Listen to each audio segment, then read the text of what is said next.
Hey, Bashi. Hey, Suvi. We went to Amsterdam. We sure did. We did it. We took a family trip. Yeah. As we're recording this, I got back late last night. I'm pretty tired. That was a lot. It was a lot. You sort of were on both mom and dad duty, and then you also had Mackenzie, and you had Mackenzie's mom. So you were sort of running with the real adults. Yeah. I had the older set. And I got to say, I give it up to them because they went hard. They went hard. They went late. There was a lot of walking. Lots of walking. We went to an amusement park. We were at our sort of favorite amusement park in the world, the Efteling, and we were waiting in a line, and I asked Linda, my mother outlaw, as she prefers to be called, I was like, when's the last time you were at an amusement park? And she's like, I think when I took Mackenzie to Disney. And I was like, wasn't she 8 when that happened? And she said, yeah. So it had been a long time for Linda. I mean, when was the last time mom and dad went to an amusement park? Probably around the same. Yeah. Yeah.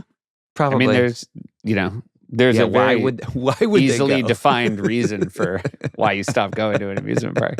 Yeah. And you even morning of, because you looked at the weather and you saw it was going to be a scorcher. Yeah. You sort of ran it by mom. Maybe this would not be a day for her to go to an amusement park. Yeah. Well, initially my read was that it was going to be 98, but that was going to be the following day. So it was 90, which is not nothing. And mom, very often when she goes out and if she plays golf in the heat, she will get what she calls the flux and what no doctor has really a term for. Right. But it rocks her in a way that she then needs to go lay in a dark room for 13 hours. Which she also does sans flux twice a week. Right. Just because she's tired. Jumping around a little bit, mom and dad showed up to their hotel. We're very upset because they were on the second floor facing the street. We're very concerned about how loud it was going to be. Went down to the front desk, politely asked if they could have their room switched. They were told they could switch it the next day. Mm-hmm. Also politely. This was nobody handled this poorly.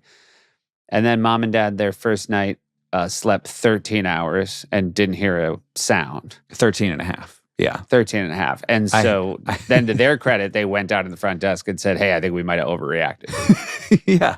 I think you can keep us where we are. I had to go do a wellness check because they weren't answering their phones. And I was like, this is impossible that they're still sleeping.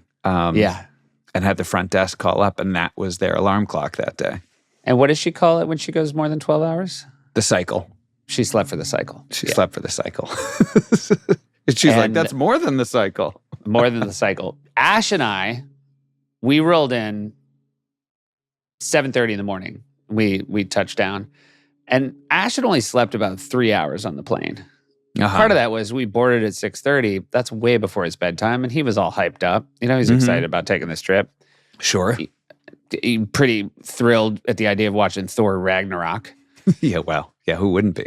That movie ends with some hot-ass Zeppelin song. Mm-hmm. That's not going to put anybody. That's nobody's white noise machine. Yeah. And so by the time he actually fell asleep, it was 3 hours, and then woke up, and then we got to our Airbnb, and we were lucky enough to check in early. And that was, I know it's dangerous to do, but we just had to go to sleep. I couldn't keep him up on a 3-hour sleep. And so then we slept for another 4 hours. And it's the waking him up was pulling a sword from a stone and then making the stone wake up. Now, you mentioned Thor Ragnarok and Zeppelin, which is a pretty charged up song. You would think after 8 hours at the amusement park, people are probably pretty cooked on a 90-degree day. Yeah. Yeah. Yeah. And there were some issues with the van or the bus that we had to get back.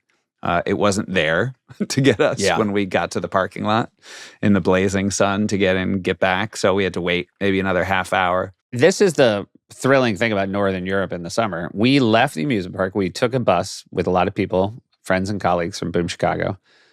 Took a 90-minute bus ride, got there, left the amusement park at 7:30 at night. The sun was dead above us.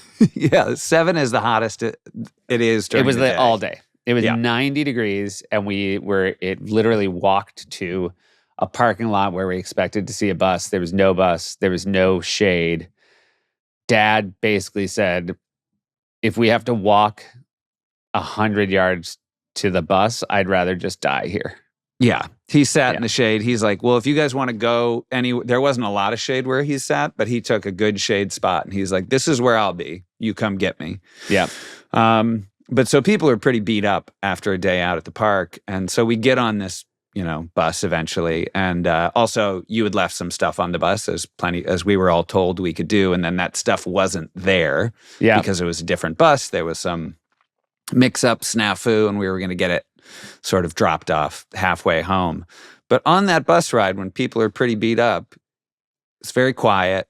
Everyone's a bit tired. But you and Ash were watching the Thor Ragnarok trailer at what seemed like double volume of any given phone.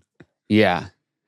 I think I'd reached the point as a solo parent on day 4 of the trip. I was thinking not of anybody else, and I do want to apologize. You weren't? Now, it's Immigrant Song is the song. So just imagine trying to take a nap, and it's like,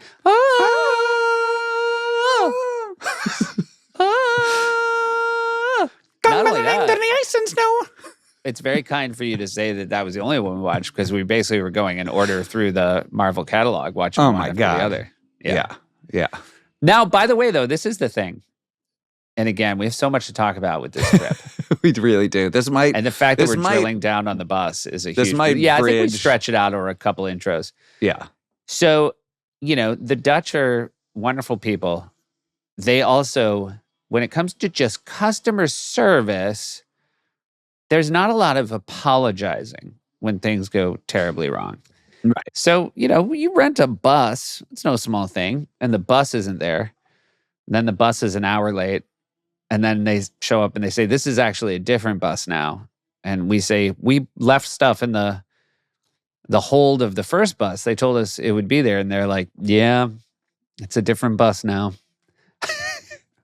So one of the reasons we were watching trailers to the Marvel movies is that Ash did not have his book, because on the ride out, he very quietly sat and read a Percy Jackson book. Yeah.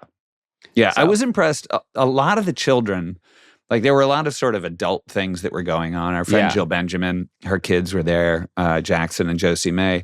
And we were on a boat at this, party that was from, I don't know, 10 to 1, 10 p.m. That's to 10 p.m. to 1 in the morning, yeah. And Josie May Henson, which I think she's 14. I think she turned 14 on this trip. She was just, sitting on the boat reading her book. She had a Kindle, and it was because she's not super into this adult party. Yeah. And I was so impressed with all the kids who were like, I'm just going to go read my book. It was very funny, the mix it was between I love to read and also you guys are all so boring to us. Yeah. But that was, so again, we went back, and you're going to hear a lot about this because we recorded a live episode, and one of my favorite episodes we've ever done. A lot of our old friends from Boom Chicago, who were very funny, came up and told stories. Hillary and Larry, our parents, the Ponkas, were there. So it was great. And it was all because Andrew and Saskia, who started Boom Chicago, had their 25th wedding anniversary. I guess they renewed their vows. Ash yelled at me today. Ash, again, you sometimes think your kids aren't paying attention at all. And I told people we went back for an anniversary, and he literally said, it was a vow renewal. Jeez. It was a vow renewal. It was a vow renewal. And so there were a lot of adult things. We did our podcast. Ash sat through that. We did an improv show. Ash went to his first improv show. We went to a vow renewal and an after party. And we were supposed to go home on Monday, and then decided to stay an extra day. Yeah. And go to this amusement park. And I'm so glad we did it, because Ash really did deserve a day that was just for kids. Yeah. And it was, Mackenzie was so happy that we went, and she was like, "Yeah, as well as you could have described it, it was better than what she expected." And she was so glad she got to do it. And there's something, even though we're older now, there is something special about doing rides with your parents. I was with our parents all day, and there is that sort of like little level of magic. And then there's that thing of like, I don't know if Dad will want to do a roller coaster anymore. And he's like, I want to do that one again. Yeah. He did do one, and Bird Rock. And it's a great roller coaster. The roller coasters at this park are very unique. And this one, basically, the entirety of the roller coaster takes place indoors, pretty much in the dark. So you sort of feel like you have a sense that you're flying downwards, obviously. Yeah. It's a little Space Mountain-y, certainly. Little Space Mountain-y. Maybe smoother. And when it was over, he was like, that was great. But then Mom told me, he said he was unsettled. But it was really fun. The kids only blanched at one roller coaster that was sort of a dead drop where they saw it. But otherwise they did everything. And there's a real mix of sort of ferry rides and roller coasters. Yeah. And Ash decided that he was a roller coaster dude, and I was really happy about that because we didn't have unlimited time there. I think we maybe did 10 rides. And, which is a great day there. Great day. Yeah. But then it, keeps coming back. I feel like there's a lot of stuff that Mackenzie didn't see that I'll be eager to take her back to it again. Also, I should say that it was the first time I went to that amusement park without substances. Without assistance? Yeah. Yeah. I'm not going to say what substances, but one is a common wash for denim in the 80s, and another can sometimes be a topping on a pizza. But I'm happy to say that you do not need either of those. It was a little bit like Dumbo's Feather Posh. I could fly without it. Right. Yeah. I also said to Ash, there was, feeding kids is such an important part of them having a good day. Yeah. But we were running around so much. We rented bikes. Ash and I were biking around Amsterdam, which I had so much anxiety about, and he crushed it.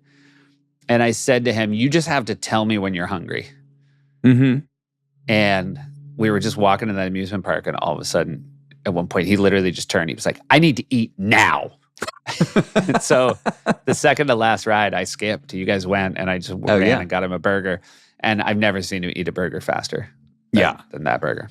It was funny because we were sort of, at that point, we were leaving the park, or maybe we were going to do one more ride. So we were walking to the last ride, and you would like sort of take a bite of the burger, and then you would turn and just sort of hold it, and he would bite it like it was just floating in the air. Yeah. And like, he is 9. What would happen if he was just holding a burger and walking? It's just too much going on.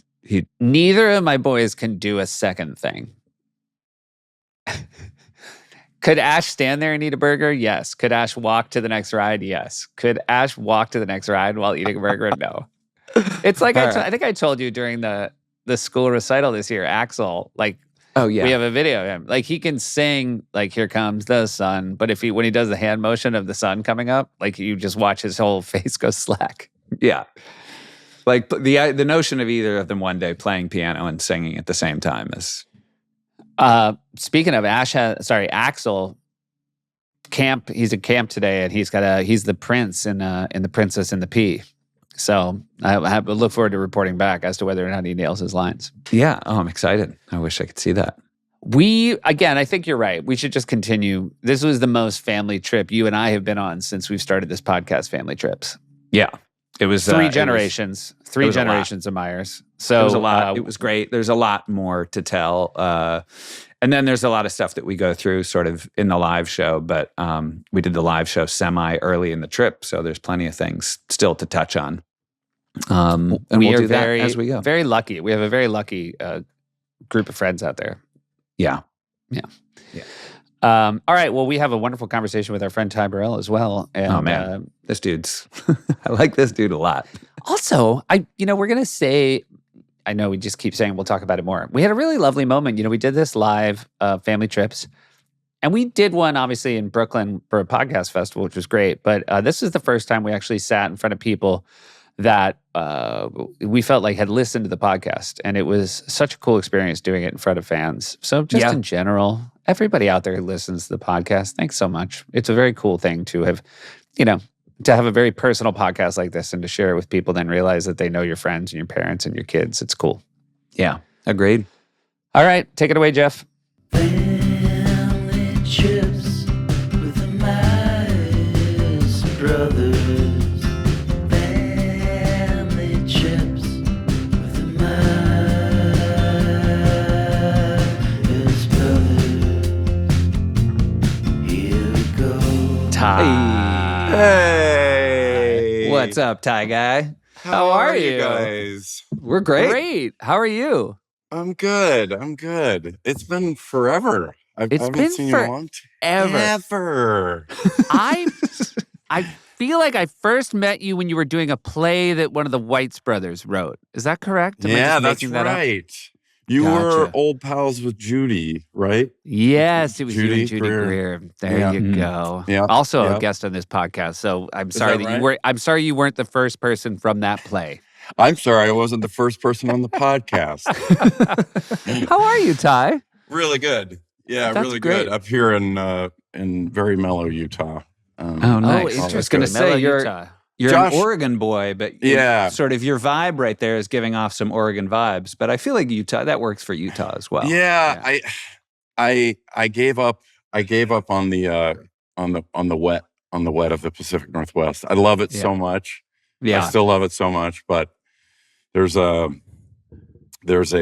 real sunny optimism to Utah and to the mountains, and I just love it. I actually talked my wife into moving back. She's from here. Oh, And and you had to convince her. I had to convince her to move back. Are you close geographically to her people? Does she still have people there? Yeah. Yeah.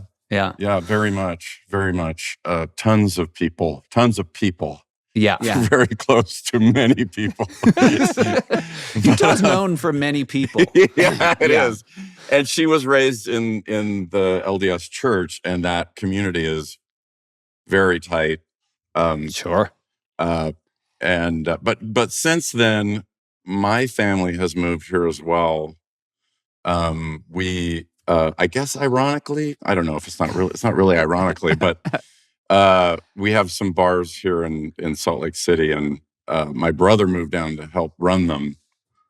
Actually, Wow. he runs them. Yeah. He's gonna love hearing this. Yeah.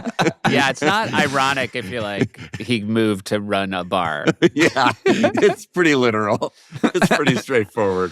So wait, are you out of LA completely? Yeah. Good Yeah. for you. All right. I mean, sorry, Posh, but It's all right. how many years now? We've been since the show wrapped, essentially. Great. Weeks before the pandemic. Oh, wow. Yeah, good move. It was a crazy fit of timing.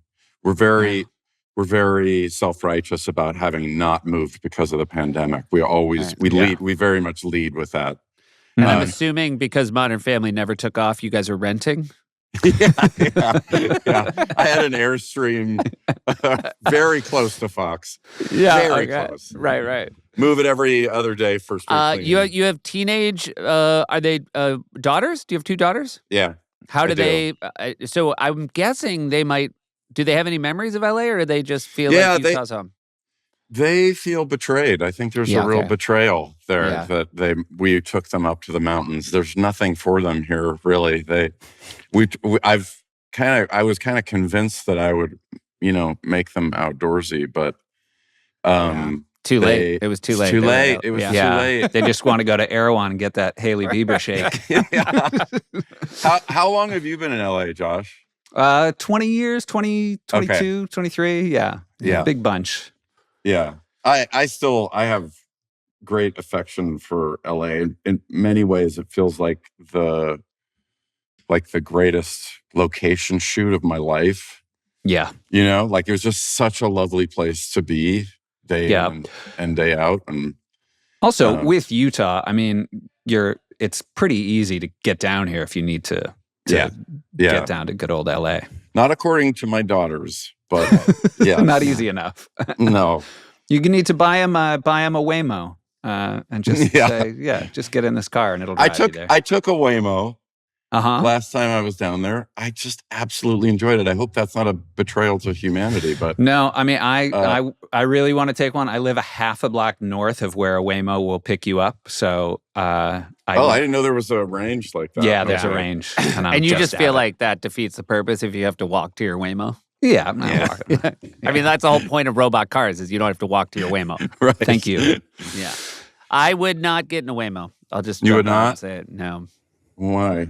I just feel like it'll just steal my data. Yeah, it probably is. It Yeah. probably is. I feel like I have like all these like notes in my phone about like stand-up bits, and I feel like the next if I ride in a Waymo, the car is going to be up there just doing them. They have access to everything you got. How does he know about my stuff Yeah. about all the shampoos my wife has? I know, very specific. And then the Waymo's like, "My wife is the same." I'm like, "All right." Did you? So, I mean, I feel very romantic about the Pacific Northwest for no reason other than I really like the rain. Mm-hmm. I do too. I do know weirdly. it gets a little oppressive. Like it's one thing to be there for a weekend, Mhm. but you did love growing up there. You stuck around. You went to college up there, correct? Yeah. And my brother and family, are still up there, and another brother, and I love it. I loved it. It's one thing. It's a little like winter in New York, right? Where I always loved winter in New York through like the second week of February, and then there's the last 6 to 7 weeks. Yeah, Which the doldrums. just becomes a real head game. Yeah. And the Pacific Northwest can be that way, at least for me too, which is like it's incredibly romantic until it's July. Right. And, Yeah.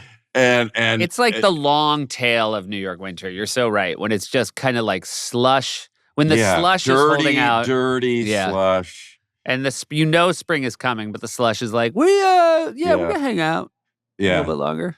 Yeah, there's definitely, I have some incredible memories of like sticking around at college to have fun for parts of the summer, and all of us still sort of like not really going out because it was just there was no like there's no real beach volleyball. It was just sort of overcast all the time. Did your parents grow up there as well, or do people find their way to Oregon, or are they just from Oregon? Yeah, I don't know if it's my mom has a crazy childhood. She went to I think 24 different schools before she graduated high school. Her dad was a Pentecostal minister. It'd be so great if instead the opposite would be like she was just the worst behaved. She got thrown out. How bad you got? Literally, never more than 2 weeks before they were like, "You're out of here." All bare knuckle stuff. Yeah. All like really gritty, really. And they're always like, the violent. crazy thing, her dad's a minister. Yep. Yeah. Sometimes they revolt. I do think that there was some bad behavior on my grandfather's part. So I think that is part of how so many homes happened. But she had lived in Oregon, in several towns in Oregon. And my dad's family moved up from Southern California to start a dairy farm in Southern Oregon. And so when my mom and dad, were trying to decide where to settle, they chose Southern Oregon. Gotcha. And you have 2 brothers? I have 2 brothers and a sister. Gotcha. One brother who is here with me in Utah, and then a brother and sister in Oregon. So, yeah. All right. I hope they're not all listening, but is the brother who's with you now, was that always the one you were closest with? Yeah. Yeah, okay. Yes. All yeah. right. I mean, I think we all know it. Yeah, that's right. At this point. There's no. I mean, do you know how close you have to be to somebody to go work at a bar in Utah? Well, literally. There was a need. That's true. There was an untapped market. There was an untapped market. Hey, we're going to take a quick break and hear from some of our sponsors. Support for family trips comes from Visit Baltimore. Hey, Bashi. Yeah, Sufi. It's been so exciting to have a city be a sponsor of family trips, and we couldn't have found a better city to be a partner on this podcast. Like Charm City? Charm City. Baltimore. You've heard about it forever, but what you don't know is it's a rising star. in the US, which means it's often overlooked, but it definitely belongs on your vacation radar. Sometimes cities can get so big they get lost in the crowd. A couple of neighbors on the street we grew up, they used to live in the Canes house, Posh. Mm-hmm. They came to New York, and it was her first time, and I said, how has it been? And she was like, I'm overwhelmed. I think Baltimore might be a better fit. Yeah. It seamlessly combines sports, history, art, food, and culture in a one-of-a-kind experience. Pashi, is there a music scene in Baltimore? There is a huge music scene. It's alive, it's electric, and it's bursting with sound from every corner of the city. They got jazz at Keystone Corner. World-renowned jazz legends take the stage in a refined setting, matched by cuisine from a Michelin-starred chef. Nearby Andi Music Live offers an intimate, historic space where jazz, classical, and global sounds come alive in a deeply personal listening experience. But Pashi, I like rock music. Where can I go? Go to Otto Bar, which will deliver gritty, high-energy shows in a venue where the stage is low and the music hits hard. Whatever your style, jazz, rock, soul, classical, Baltimore brings the beat. Come hear what the city sounds like. Start planning your music adventure at baltimore.org. Baltimore is closer than you think. Just a quick drive or train ride from New York, Philly, and D.C. Plan your visit today at baltimore.org. That's baltimore.org. Go to baltimore.org. Baltimore's slogan is, you won't get it till you get here. Go to, tell 'em, Pashi. Baltimore.org to plan your vacation or getaway today. Support comes from DeleteMe. Right now, the headlines are chock full of data breaches and regulatory rollbacks, making us all vulnerable. But you can do something about it. DeleteMe is here to make it easy, quick, and safe to remove your personal data online. Hi, Posh.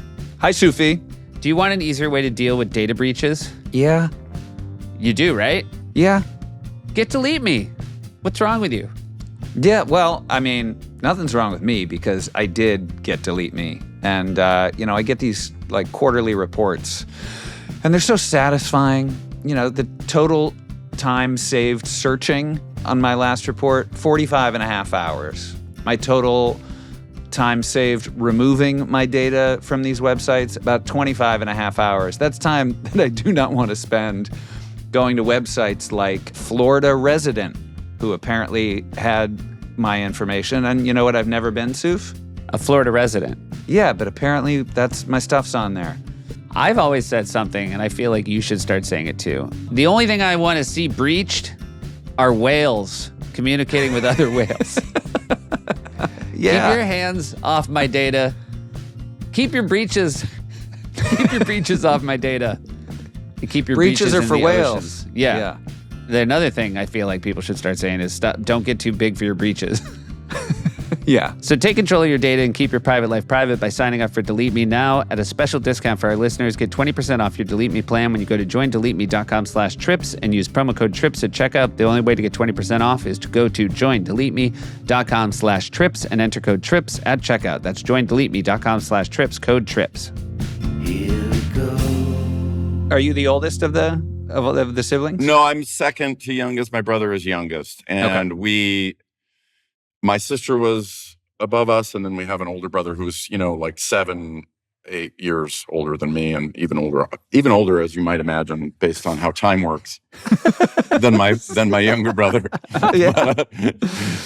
But yeah, my younger brother and I became very, very close. We were out in the woods of Oregon during our formative years where we were truly on our own. I mean, our sister was there, but she was also just trying to have some semblance of a female life out in the woods. Yeah. So she was reading books and stuff. But my brother and I spent, all of our time together running around in the woods and doing bits. We would just do bits for hours on end. I mean, it's very funny to think of somebody going to the wood to do bits. I mean, that's what Lewis and Clark did. Status games. Lewis and Clark. They love to trade off, who's in power. Was your town, were you in a very sort of rural area? Yeah, we were in very much a rural area. We were in a town of 200 people. Wow. Called Applegate, Oregon. And I think it's Roxanne C. Martin's line is, we don't get much irony out here. And it was like that. We were very much, just we had no business being out there. We really didn't. My dad was, very much a beta male. he was like the only beta male they'd ever seen. It was like, it was like a really rarefied thing to have this guy who was behind the register who would sort of like was deferential and would ask them questions. My dad worked in the foster care system before that. And that's partly why we moved out there, is it kind of broke him in some ways, even though he ended up going back to it later. But he ended up becoming a family therapist after this. So it was a fascinating time in our lives where it was a logging community at the time. So truly now it's all wine country. It's all very, very, very different. But it was all just like, very traditional rural Oregon life. And there was this guy behind the counter who got the New York Times and LA Times delivered to this country store. Have you ever read the book Sometimes a Great Notion by Ken Kesey? I have read. It's been so long. He's a Eugene guy, so yeah, it's one of my favorite books. But it's about like this logging community. Yeah. And, yes. And it's about two brothers, one super alpha and one beta. And I'm forgetting that. Yeah, it's really great. That. But it's so. And then your mom was a teacher. Yeah, that's right. She was a teacher at a one-room schoolhouse out there in the woods. It's all very like weird.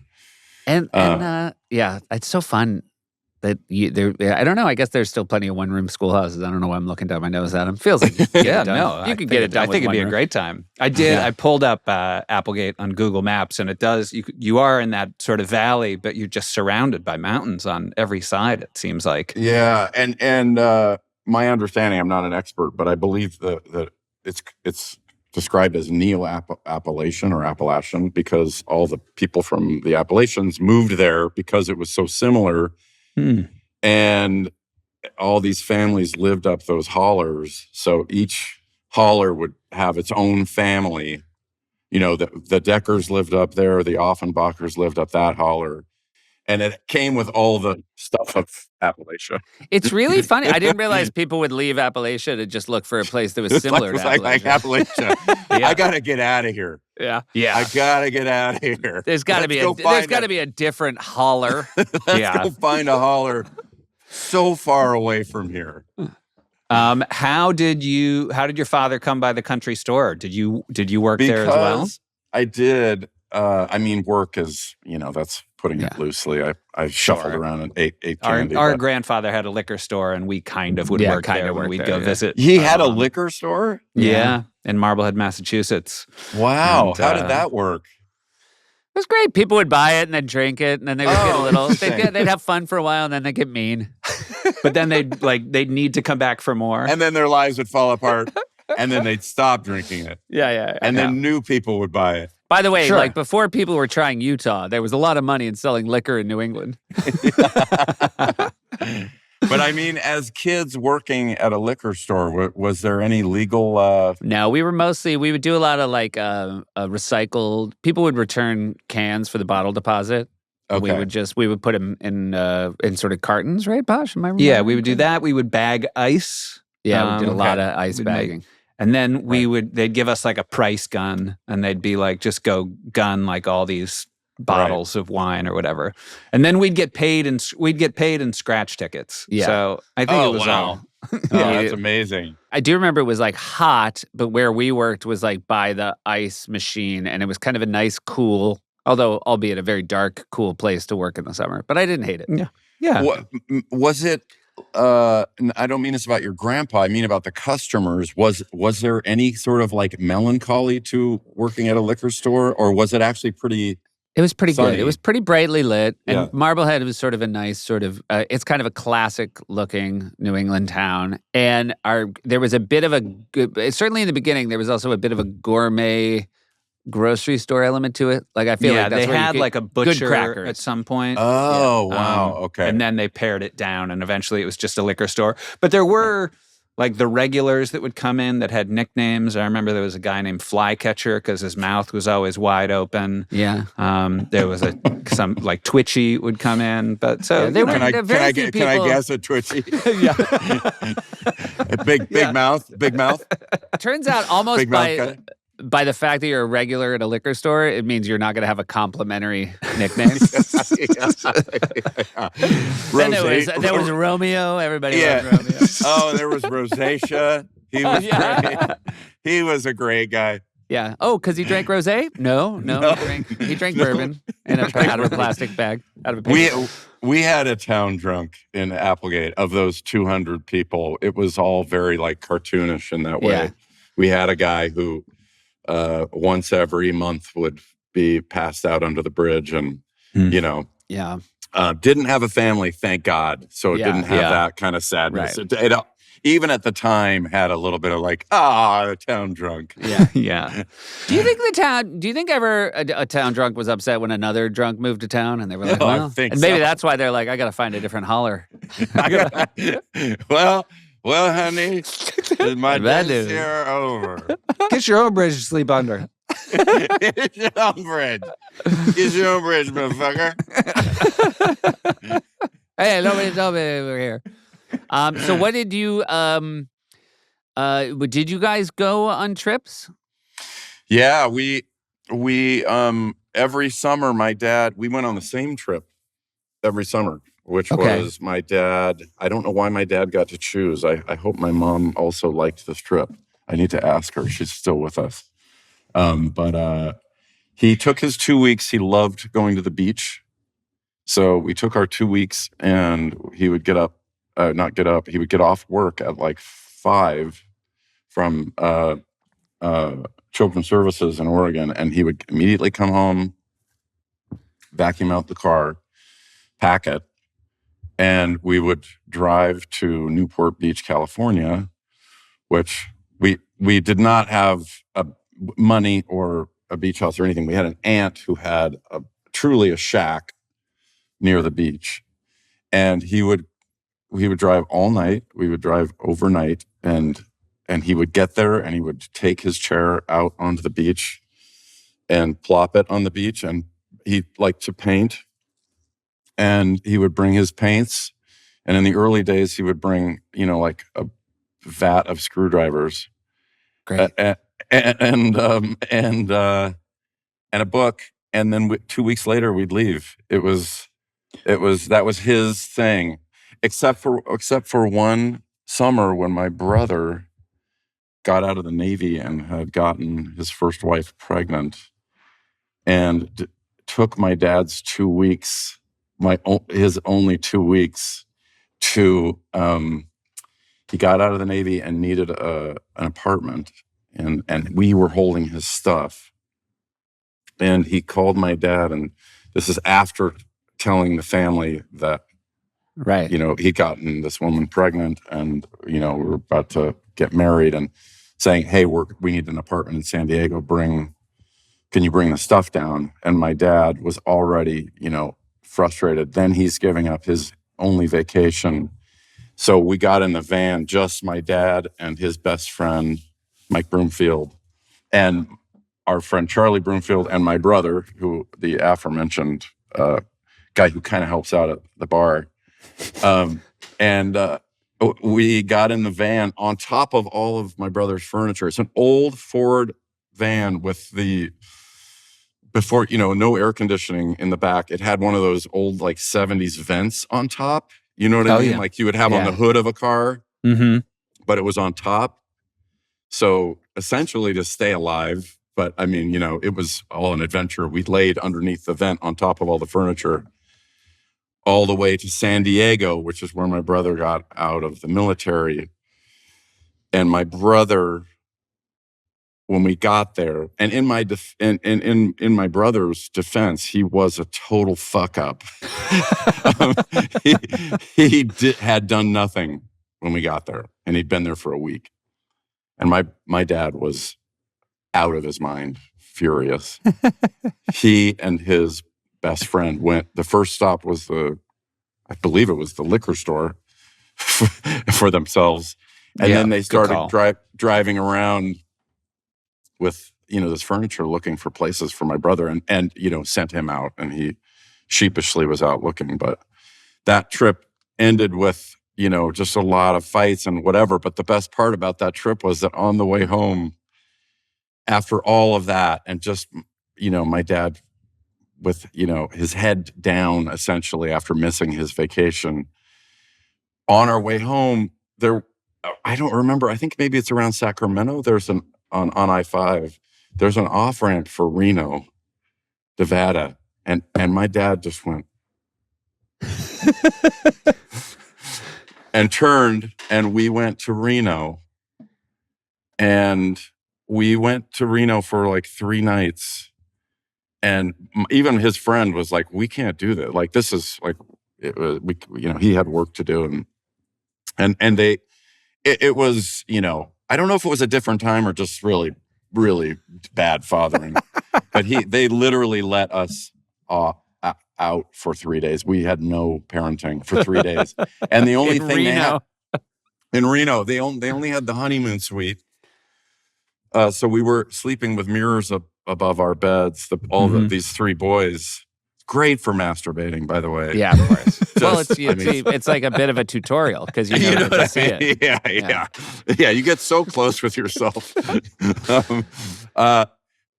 But we just rode escalators and rode elevators and roamed around Reno for 3 days. And were you just like running through casino floors? Yeah, we were. Yeah. We were, and we were out. The 3 of us were out until like 3 or 4 in the morning. I'm not kidding. And this is my dad eventually. I will say, eventually the drinking wasn't fun, but this was a very fun weekend. Nothing says we grew up in a rural town more than you being like, we did escalators, we did elevators. By the way, this is a true story. And my dad cut this out and kept it, and he loved it so much. The first escalator that came to Southern Oregon, they printed a tutorial in the newspaper. Wow. About how to use it. Oh, that's about how to use it. And it was really very detailed about like, don't freak out. Like you're going to put a foot out and then you're just going to like trust it. Have faith. Have faith. But be ready at the end. I mean, by the way, they only do that because like the previous 5 towns had just been a disaster with like just a pile up. So many deaths. So many deaths.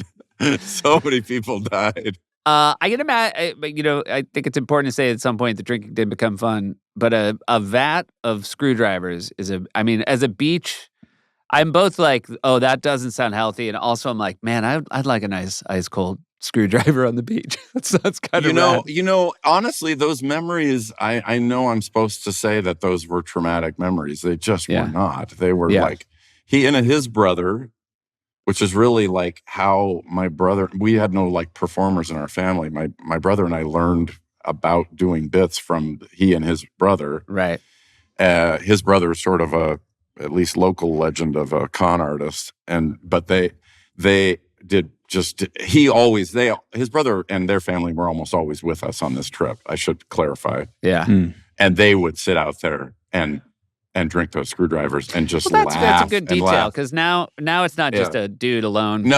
Pounding screwdrivers and his vodka. Lots and lots of laughs. It's been so long since I've had or ordered a screwdriver that I was going to circle back and be like, what were the screwdrivers for? Thinking that he had paints, a chair, and an actual bunch of screwdrivers. The tools. Yeah. He's adjudicating screwdrivers. Do you have any of his paintings? I have many. Do I have great. Right here? Yeah. So is that out of affection for him, or do you think he actually had skill? Oh, I think he was really good. That's great. I think he was really, really good. He, honestly, that's how I ended up getting into performing, was that when he died when he was pretty young. That's a really selfish way to say that. He died when I was young. I think a lot of people say it that way. My dad died when I was young. I don't know how old he was. I don't know. No, he died when he was young. He was in his 40s. Oh, wow. When he passed. Sober, by the way. Sober for like 8 years. But he really regretted not having taken the leap. His career really beat him up. It was a tough. After selling the store, he went back to social work, and he really regretted not having taken the leap of trying to just be an artist and make a living as an artist. So I had that really rare experience of having, when he was sick, him saying, out of nowhere, I had hosted a talent show in high school.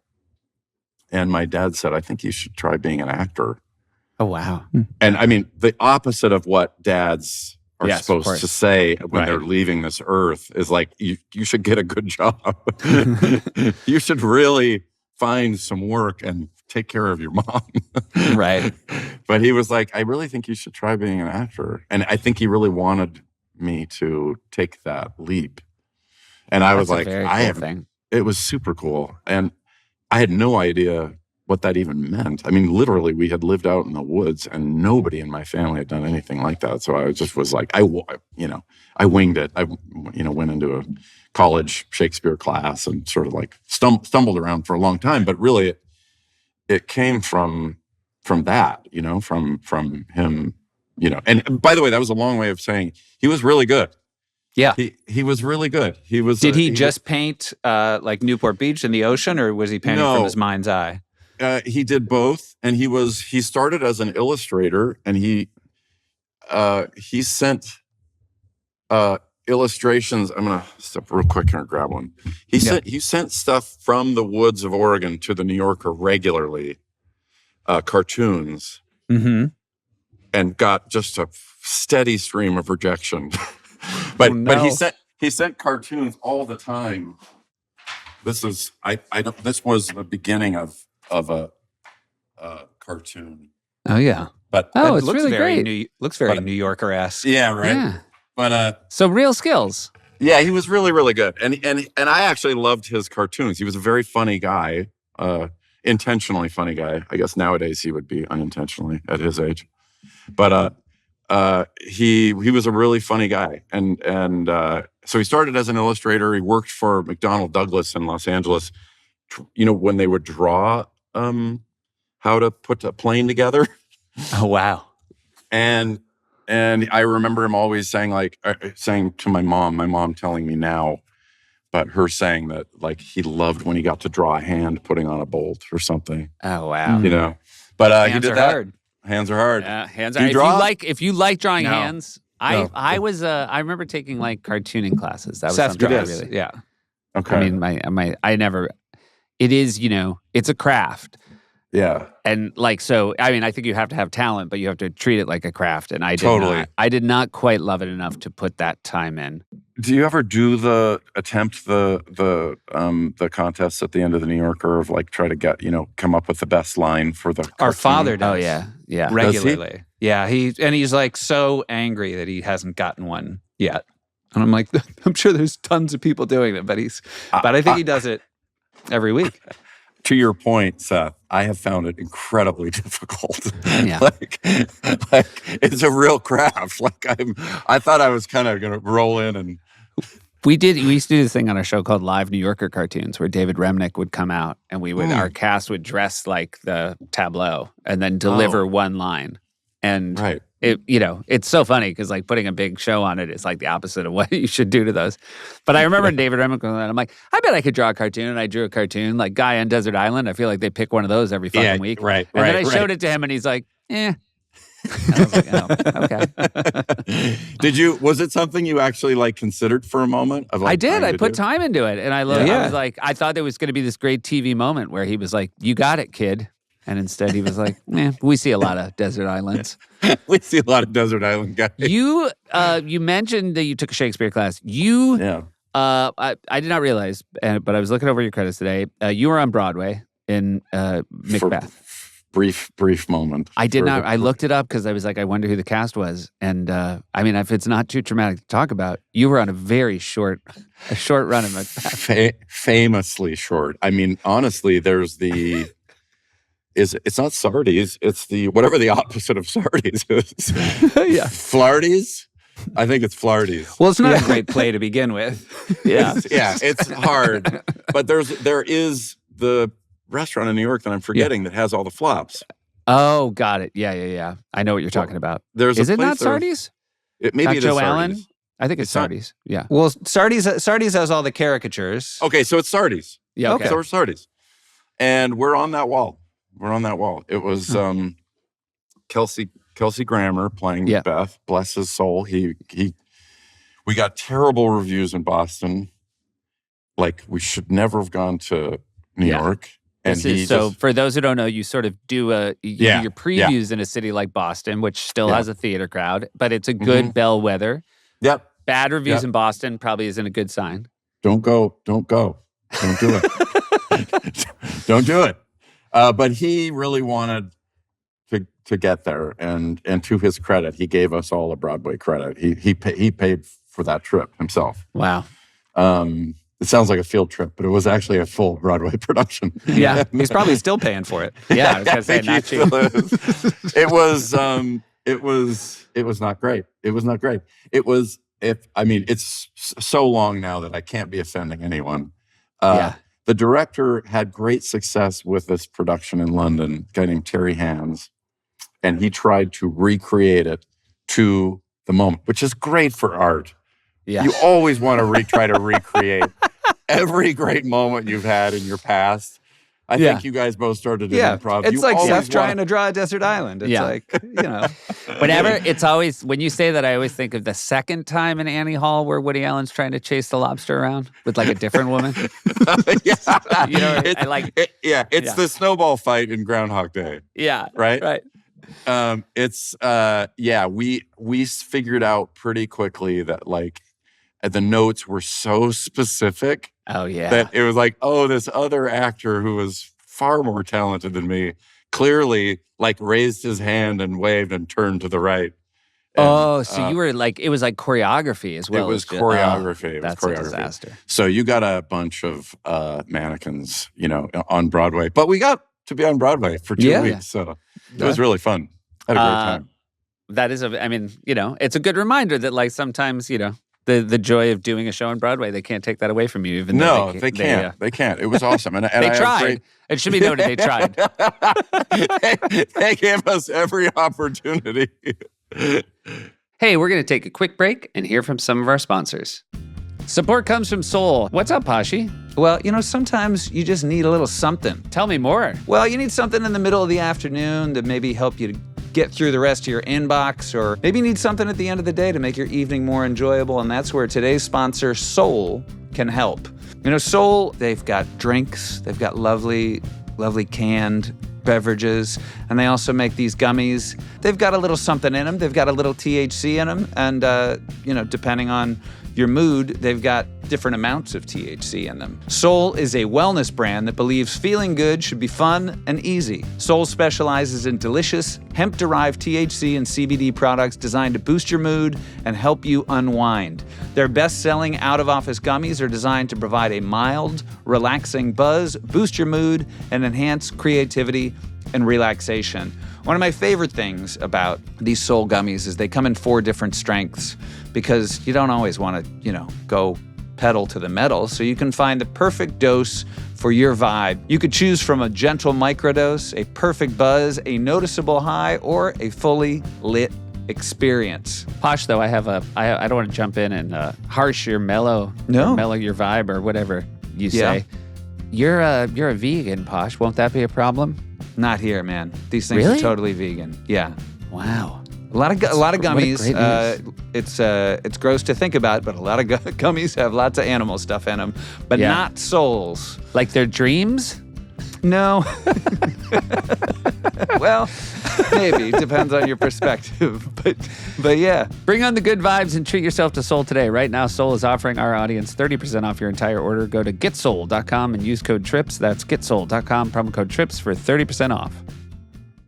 Hey everybody, Pashi here. Those bells you hear are from Westerkerk, the famous West Church in Amsterdam, where Sufi and I just recorded a live episode of Family Trips. We had so much fun with it. We had a lot of our old alumni from our comedy theater in Amsterdam that we used to work for, some of our favorite people in the world, joining us on stage in front of a live audience to tell stories of when their parents visited them in Amsterdam. And just other great European stories. It has been such a joy to be here. Seth stayed in a wonderful Airbnb and loved getting up in the morning, making breakfast for his son, and then just being able to sort of hang out and be cozy before they went out into the city. And then me and my parents did an Airbnb experience where we learned about the history of Amsterdam through a beer glass, which is great history and great beer, and really a nice time, something different that I never would have done in Amsterdam otherwise. Thank you again to everyone who came out to the show. That was a blast. That show is coming out on July 17th, so please check it out. And just listen to these bells.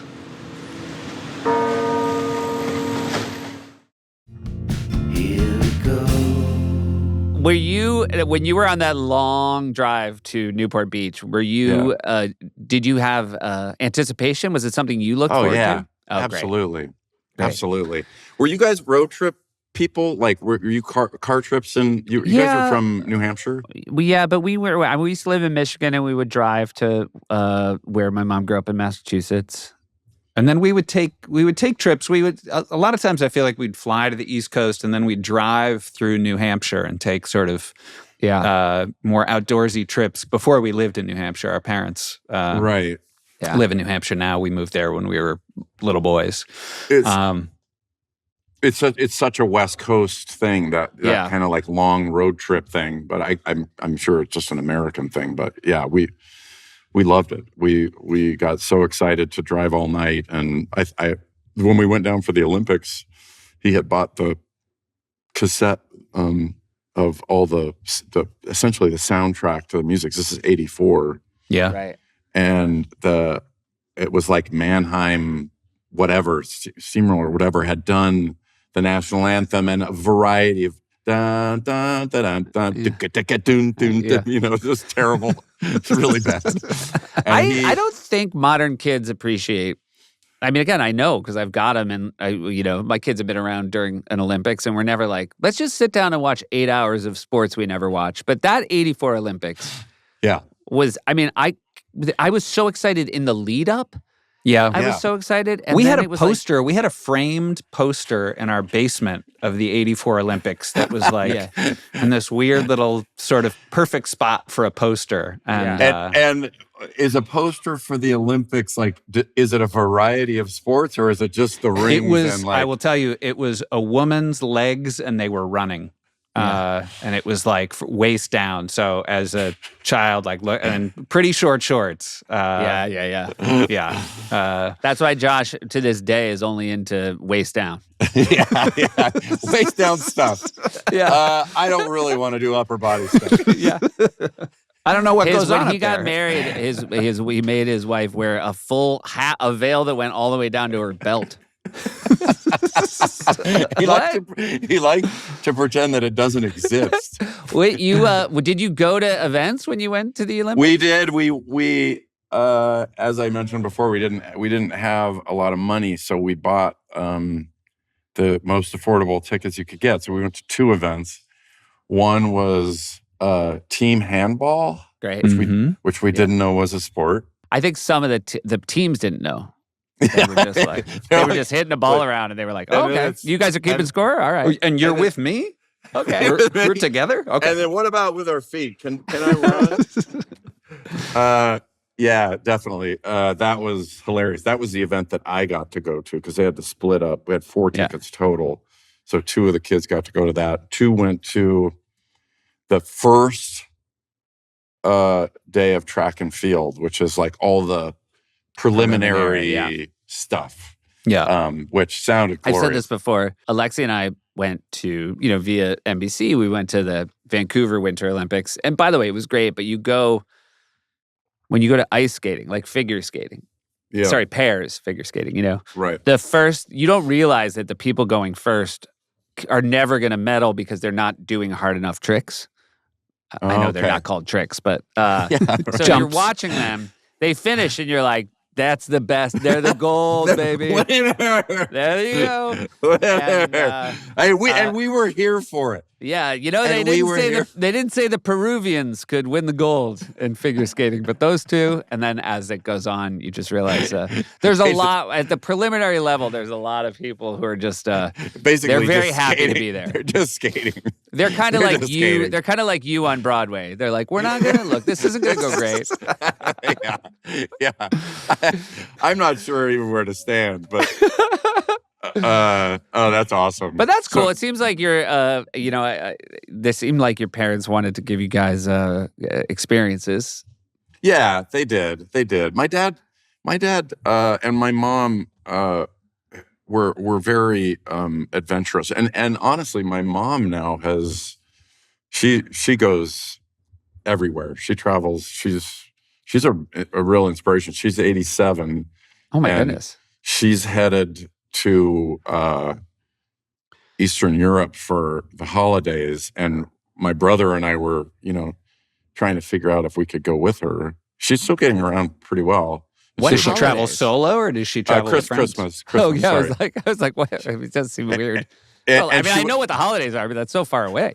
yeah, but she was planning on going on her own, Wow. Great. and so then- fully on her own. She's not going with like a tour group. she or is she is now going with a friend. Okay, great. One of her best friends who was in her 40s actually, but but she was planning on going on her own. So yeah, I was like, okay, I hope that's the case when I'm 87. Do you think Yeah. that Great. she always had this spirit of adventure and is just taking advantage of it now? Yeah, I That's do. great. I think she's. I genuinely believe that her FOMO is what is prolonging her life. Right. It's the upside of FOMO. She spent her youth. Her father was a real asshole, and not a physically violent asshole, but just a real dick. And he didn't really let her do anything. Her brothers, because they were boys, could go out and do whatever they wanted. And so when she got the opportunity, she has really taken advantage of it. And she stays in great shape to do as much as she can while she can. Oh, that's awesome. It's great. It's really great. Yeah. If you ever decide to write a book, a self-help book, or even just do a short TED Talk, I think The Upside of FOMO is a really good that's the title. When you think about it, you're like, yeah, FOMO has a bad reputation, but like, there's also like, because I feel like so much of our life is like when we, if we become too immune to FOMO, we will just like not do stuff. Yeah, I think so. I mean, really, she genuinely, like, we're trying to build this little cabin up on some property in the woods. And she's like, when are you guys going to build this thing? And we're like, well, we're trying. We're getting permitting and we're trying to do this thing. And she's like, all right, well, I got to hang on then. Like she's like, I'm not going to miss out on the cabin. And I'm like, well, great. Maybe I'll just never build the cabin. But the downside is, of course, when Dunk, my brother, and I are like, she's like, what'd you guys do yesterday? We're like, oh, we went and watched the game down at the bar. And she's like, oh, great. Yeah. That's the downside of FOMO, which is not a very good TED Talk. I know. Yeah. How old are your parents? They're 78, Dad's what? 77? Dad's 78, mom's 21. No. New mom, obs, but she's very picky. She's very picky about it. Real Hollywood dad. Yeah, They were born. They were both born in 48. so 77. Yeah. Okay. Yeah, And they're are they travelers? They are. They are. And really, we also, we had these years where right after college, Josh and I lived in Amsterdam. And Were you you were Boom? Yeah, we were Boom, Chicago. Yeah, okay. And they just sort of leapt it, which is no surprise. I think they would have followed us anywhere, as in so far as they wanted to hang out with us. But they would take trips to Amsterdam and to the place where they got to be as good of friends as we were with our Amsterdam friends. And so we're going in a couple of weeks, and our parents are coming as well. And really, I'm bringing my son. But they are great, and they do a lot of these trips now, sort of organized through Northwestern University, where all of us went. And they're great. They're out on the road all the time. It's amazing Yeah. how often like my kids are like, we should FaceTime them, and like they're like, nah, they're not going to pick up. They got shit going on. How old is your son? Now I've got a 9 and a 7 and a 3, and I'm bringing the 9. Is your 9-year-old? Do you have kids, Josh? I don't. Okay. Is your 9-year-old like interested in comedy? It's sort of a weird question, but like, is he? I think he really likes what I show him. Like, Okay. So I've started showing him, Lonely Island videos, and he's met friends of mine like Will Forte and Kristen Wiig and Andy Samberg. And then you say, you want to see them and stuff. And I think he's always surprised they were less funny than, when he sees their work, he's like, oh, they weren't that funny when I met them. Like what? Right. But right. Yeah, so I don't know. I mean, they're aware certainly of what I do, but right. Yeah. I'm curious because I took my daughter. We did for the first time. We split up on spring break, and each of us took one of our kids. And I took my daughter to Chicago, and she was 13. But she just turned 13, which I guess is the age you can go to a show. And took her to Second City there, and I kind of think that she's interested in it. Yeah. Like, did she enjoy the show? She really did, and she's still quoting. Everybody was great. So Yeah. It was sketch night, and there was a little bit of short form stuff, but all just really fun, and really like sparked her in a way. Well, I feel like also Second City in Chicago, or like any great sort of comedy theater, it's so small and intimate, and just that sort of cabaret tables set around, and it's you're part of it. And I think for a young teenager to be sort of where clearly like it's an adult place, but you're allowed to be there. It's cool. It's happening right in front of you. The laughter is all around you. It's not manufactured. Yep. Yeah. And no censorship. Like they're really like it was awesome that her laughs were extra hard at the stuff that she knew. She was just 13 enough to be in the room for. We're gonna do. Josh and I are gonna do an improv show when we're back in Amsterdam, and I'm gonna bring Ash. And I'm more nervous about doing comedy in front of my son. Like, sure. My old comedy partner and our friend Jill Benjamin, like, she's like, which bits should we do? And literally all I'm thinking is like, what will score with a 9-year-old? Yeah. By the way, that's all my shtick at home is like, it's all the lowest hanging fruit. Like, I don't do anything that's legit at all funny around my house. It's all fart jokes and, tripping and falling over things. Yeah, sometimes by the way, I genuinely love. So let me just say that. I mean, that stuff plays pretty well. It's pretty great. Yeah, it's evergreen. It's evergreen, Sometimes in my audience, I'll do a Q&A and they'll be like, do your kids think you're funny? And I'm like, yes, but what I do to make them think I'm funny, you wouldn't think is funny. No. I'm not proud of myself. Sure. Yeah. How was the split up? Was it awesome? It was. It really was, imagine. actually. It was really great. It was a little bit weird right off the bat. Like it was, we hadn't really like, the awkwardness you go through with like a good friend when you travel or your wife or whatever of like, okay, now we have to figure out what we're going to do and have long downbeats. But by the end, it was great. It was well worth it. Where did the other pair go? New York. Okay. Great. And what did they do? What was the draw? They went to a couple of plays. We're big Mets fans, so they were trying to they actually didn't get to a Mets game because they were on a road trip, but the initial plan was to go to a Mets game. Yeah, well, they don't print those schedules in advance, so there's no way of knowing. Yeah. It's I'm upset about it. Like when you go all the way out to Citi Field, it's the only way to find out. Yeah, we're here. Oh, not today, guys. Bad news. Not today. When you're driving out, you're like, oh, not today. No traffic. Why don't you try back tomorrow? And we'll see if they're here. Are you? I have a question. How did you end up being Mets fans? We lived in Queens for 12 years. Oh, when did that happen? I moved there in 98, sorry. Gotcha. And then my wife and I got together in 99. And we lived in Astoria, Queens. So that was the whole beginning of your sort of actor's life, was Astoria, Queens. Wow. Yep. Yeah. I was there for 12 years and did like the really old-fashioned version of that life, which is like regional theater, off Broadway, then off Broadway, and then 2 weeks of Broadway, Seth and Josh. Well, I had your 13 days, so I guess we'll let you round up.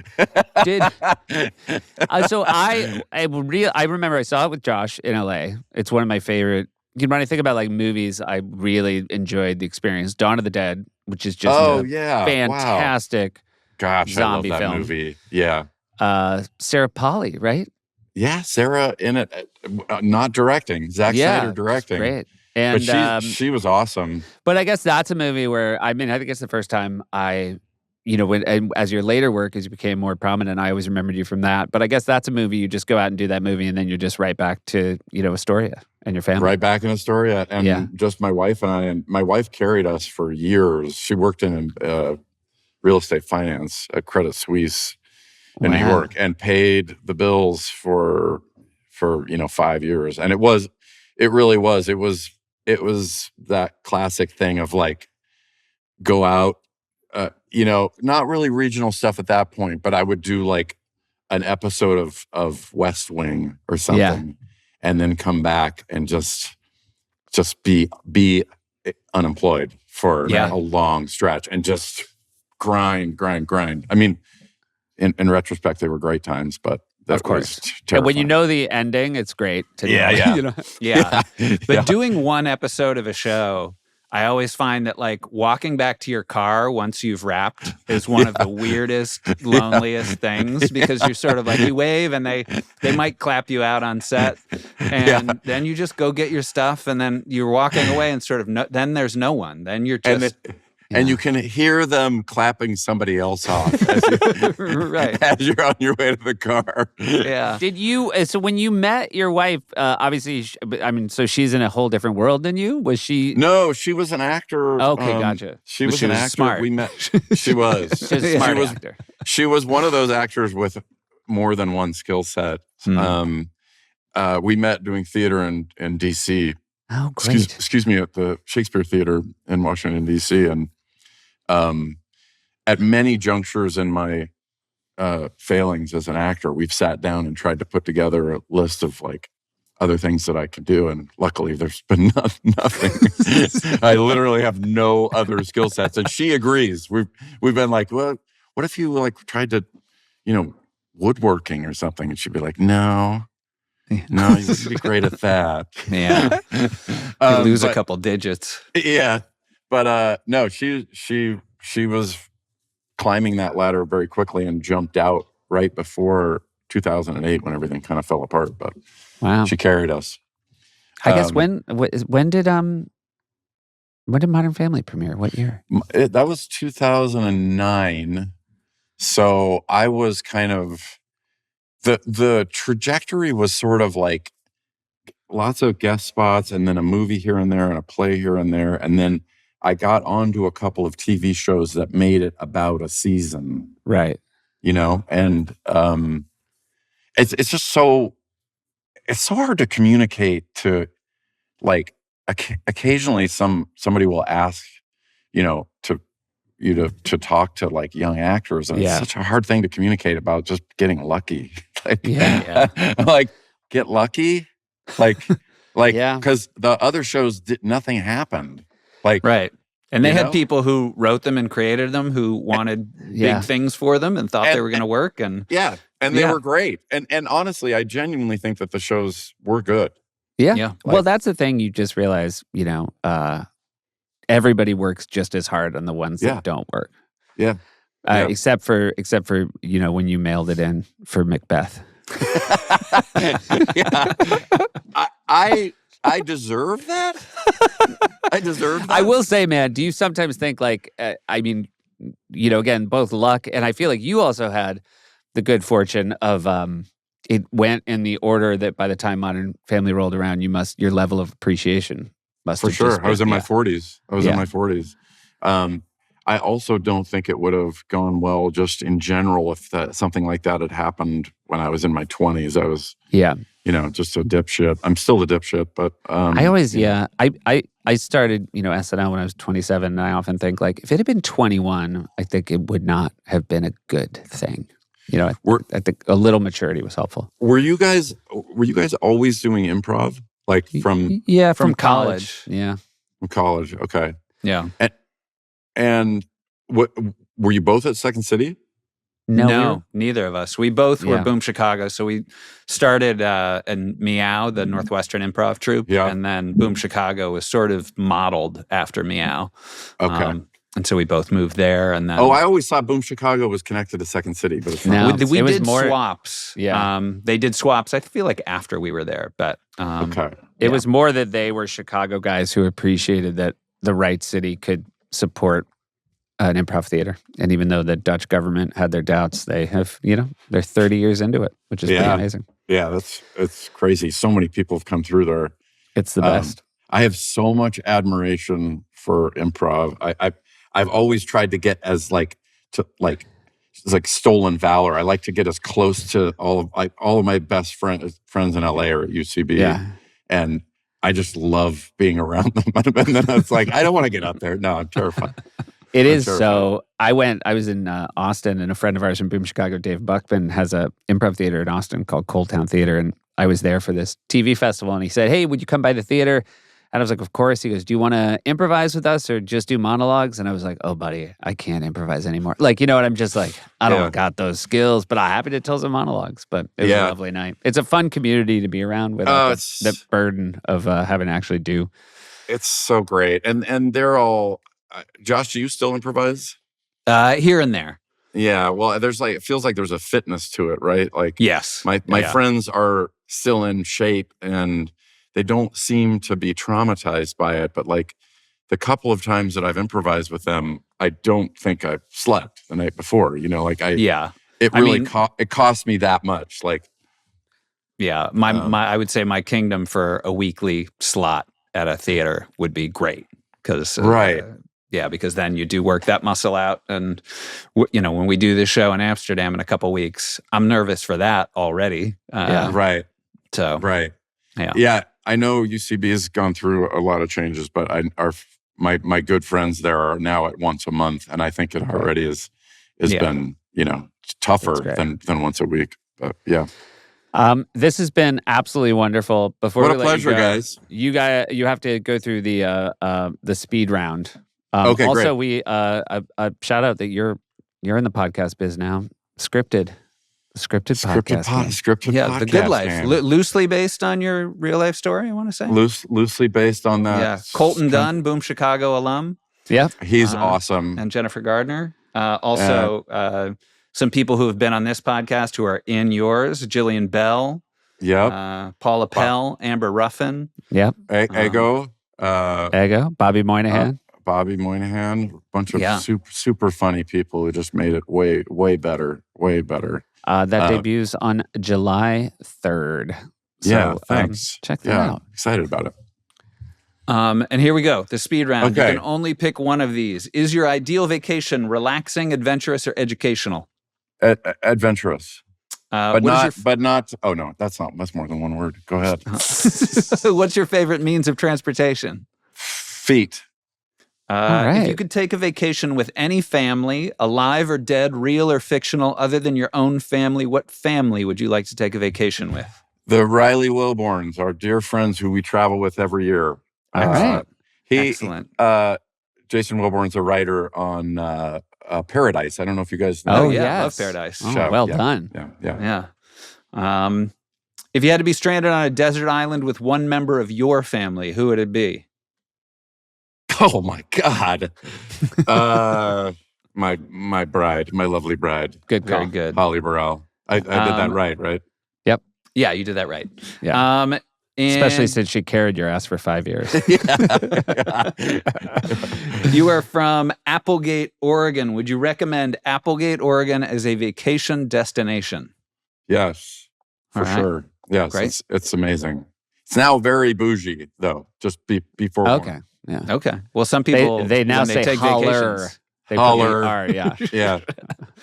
And then Seth has our final questions. Have you, Ty Burrell, been to the Grand Canyon? Yes. Was it worth it?